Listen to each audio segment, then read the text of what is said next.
Nouveau numéro de la revue de presse afrique sur Sika TV. Bienvenue à toutes et à tous. Le point de l'actualité africaine de ce jeudi nous emmènera au Togo, en Côte d'Ivoire, au Burkina Faso et au Cameroun. Et parlant justement du Cameroun, le journal Mutation nous informe que Paul Biya engage les nominations dans le cadre du septennat. Loi de finances au Cameroun, le quotidien Cameroun Tribune nous apprend que le Premier ministre a présenté les grands axes de l'action gouvernementale pour l'exercice prochain. Puis année scolaire 2018-2019 au Cameroun, la mafia paralyse les enseignements secondaires, se désole le journal Info Matin ce jour.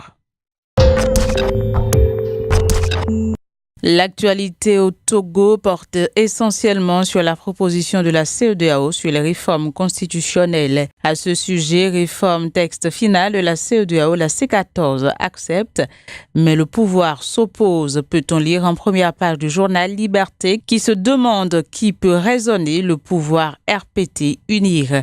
Réforme constitutionnelle toujours, la Nouvelle Tribune nous apprend que la C14 dit oui au texte final proposé par l'expert de la CEDEAO, pendant que l'exécutif, lui, en retient la substance.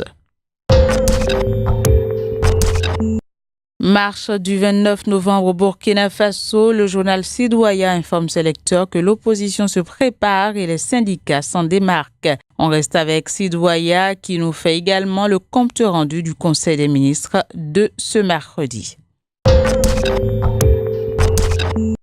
Dernière escale du jour, la Côte d'Ivoire, où le quotidien Fraternité Matin dénonce la mauvaise qualité des réseaux de téléphonie mobile. Des opérateurs pourraient perdre leur licence, peut-on lire en gros titre du journal Fraternité Matin qui nous informe également des propositions des acteurs de la société civile sur la réforme de la CEI. Déclaration de paix de militants et personnalités du PDCI RDA. Fraternité Matin nous apprend que des élus et cadres appellent à un sursaut des consciences et à la raison. Voilà, c'est la fin de la revue de presse Afrique de ce 22 novembre 2018. Merci d'avoir été des nôtres. Très bonne suite au programme sur Sika. Demain pour de nouvelles informations.